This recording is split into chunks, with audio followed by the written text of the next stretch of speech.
बाळासाहेबांच्या नावाने सुरू केलेला प्रकल्प, बाळासाहेबांच्या नावाने सगळे उदो करून पक्ष फोडला, ते लोक आज बाळासाहेबांच्या नावाने सुरू झालेल्या प्रकल्पाची अशी अवहेलना करतायत। आता त्यांचा मतलब संपला असेल म्हणून तळमळ संपली असेल। हा मुद्दा या सभागृहात याच्या पूर्वी देखील आलेला आहे। सभागृहामध्ये मंत्री ज्यावेळेला उत्तर देतात तेव्हा ते शासनाचा प्रतिनिधी म्हणून उत्तर देतात आणि पैशाची नुसती घोषणा करून चालत नाही, त्याची अर्थसंकल्पामध्ये तरतूद करावी लागते। मी मागच्या वेळेला ह्याच प्रश्नावरती हा प्रश्न विचारला होता की मंत्री महोदयांना काय माहिती आहे का, वित्त खात्यामध्ये पिंक बुक असतं, व्हाईट बुक असतं। त्यावेळेला त्यांनी सांगितलं होतं नाही, मी मंत्री म्हणून सांगतोय, मी ह्या वर्षात कुठल्याही परिस्थितीत पैसे देईन। ग्रीन बुक असतं। आता कुठल्या आधारावरती हे मंत्री महोदय सांगतात मी पैसे देणार? खरं म्हणजे हक्कभंग आणला पाहिजे होता त्यांनी।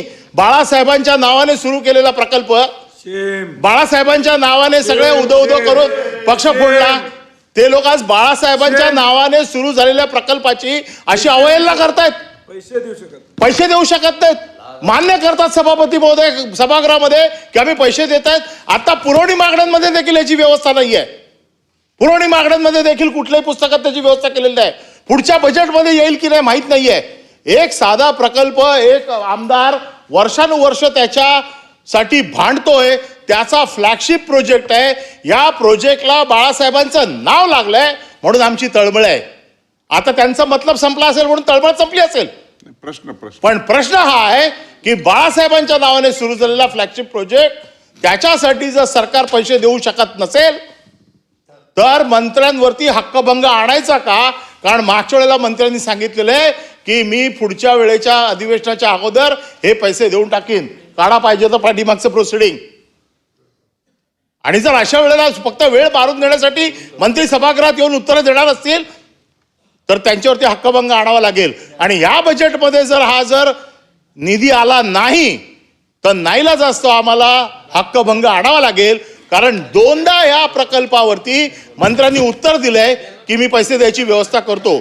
आणि म्हणून माझं स्पेसिफिक प्रश्न असा आहे की येणाऱ्या बजेटमध्ये, आता पुरवणी मागण्या तर संपल्या, पुरवणी मागण्या आल्या, येणाऱ्या बजेटमध्ये या हळद प्रकल्पावरती आपण पैशाची तरतूद केली आहे का? साहेब फार तो पोटतिडकीने बोलताय, आम्हाला कल्पना आहे।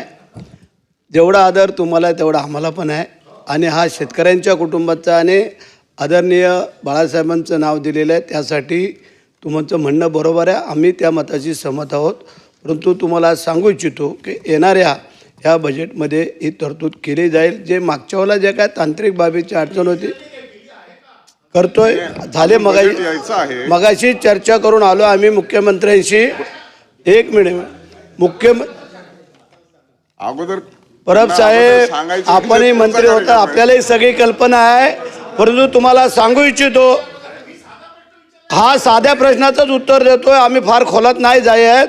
तुम्ही ज्या पोटतिडकीने बोलताय ते आम्हाला कळलेलं आहे आणि त्याची या बजेटमध्ये तरतूद करतो। मागच्या वेळेला जे काय तांत्रिक बाबीची अडचण होती स्वतः हेमंत पाटलांनाही माहिती होती काय होतं काय नाही, त्या खोलात आता आम्ही जात नाही। परंतु आदरणीय मुख्यमंत्र्यांच्या माध्यमातून या बजेटमध्ये ते आम्ही आणतोय आणि तुम्ही आज तुम्हाला शब्द देतो।